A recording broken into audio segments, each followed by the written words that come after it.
नमस्कार मित्रांनो. तर राज्यातील ओबीसी, व्हीजेएनटी, एसबीसी आणि इतर मागासवर्गीय विद्यार्थ्यांसाठी एक अत्यंत महत्त्वाचा शासन निर्णय 18 जून 2026 रोजी जारी करण्यात आला आहे.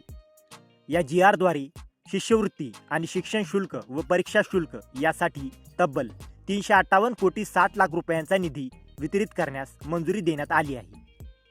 तर हा निधी कोणत्या विद्यार्थ्यांसाठी आहे, पैसे कधी येऊ शकतात आणि महाडीबीटीवर अर्ज केलेल्या विद्यार्थ्यांना याचा काय फायदा होणार आहे, याची संपूर्ण माहिती या व्हिडिओमध्ये जाणून घेऊया. तर या GRची माहिती. तर विभाग इतर मागास बहुजन कल्याण विभाग, दिनांक 18 जून 2026. या शासन निर्णयानुसार आर्थिक वर्ष 2026-27 मध्ये ओबीसी, व्हीजेएनटी, एसबीसी आणि इतर मागासवर्गीय विद्यार्थ्यांच्या विविध शिष्यवृत्ती व फी परतावा योजनांसाठी निधी वितरित करण्यात आला आहे. तर या GRचा मुख्य उद्देश तर राज्यातील पात्र विद्यार्थ्यांना पोस्ट मॅट्रिक शिष्यवृत्ती, शिक्षण शुल्क, परीक्षा शुल्क यांचे लाभ वेळेवर देण्यासाठी शासनाने निधी उपलब्ध करून दिला आहे. तर किती निधी मंजूर झाला? तर शासनाने विविध योजनांसाठी एकूण रुपये 358.60 कोटी इतका निधी संचालक इतर मागास बहुजन कल्याण संचालनालय पुणे यांना वितरित करण्यास मंजुरी दिली आहे. यापूर्वीही काही निधी वितरित करण्यात आला होता. आता नव्याने हा निधी उपलब्ध करून देण्यात आला आहे. तर कोणत्या योजनांना निधी?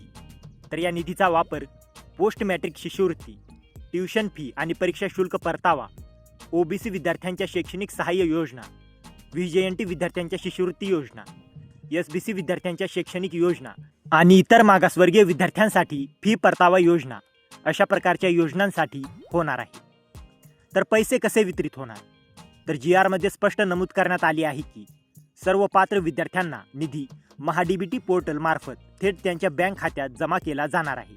त्यासाठी संबंधित विभागाने महाडीबीटीच्या सर्व नियमांचे काटेकोर पालन करणे आवश्यक आहे. तर विद्यार्थ्यांसाठी याचा अर्थ काय?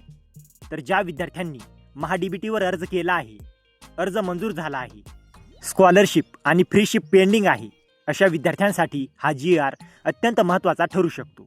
कारण शासनाने निधी उपलब्ध करून दिल्यानंतर पात्र विद्यार्थ्यांच्या खात्यावर टप्प्याटप्प्याने रक्कम जमा होण्याची प्रक्रिया सुरू होऊ शकते. नंतर महत्त्वाची सूचना. हा GR निधी वितरणासंदर्भात आहे, म्हणून सर्व विद्यार्थ्यांना एकाच दिवशी पैसे येतील असे नाही. निधी विभागाकडून वितरित झाल्यानंतर महाडीबीटी प्रक्रियेनुसार विद्यार्थ्यांच्या खात्यात रक्कम जमा केली जाते. त्यामुळे विद्यार्थ्यांनी नियमितपणे महाडीबीटी पोर्टल व बँक अकाउंट स्टेटस तपासत राहावे. तर मित्रांनो, 18 जून 2026च्या या शासन निर्णयाद्वारे ओबीसी, व्हीजेएनटी, एसबीसी आणि इतर मागासवर्गीय विद्यार्थ्यांच्या शिष्यवृत्ती व फी परतावा योजनांसाठी 358.60 कोटी रुपयांचा निधी मंजूर व वितरित करण्यात आला आहे. यामुळे पात्र विद्यार्थ्यांच्या प्रलंबित शिष्यवृत्ती व फी परताव्याच्या रकमा वितरित करण्यास गती मिळण्याची शक्यता आहे.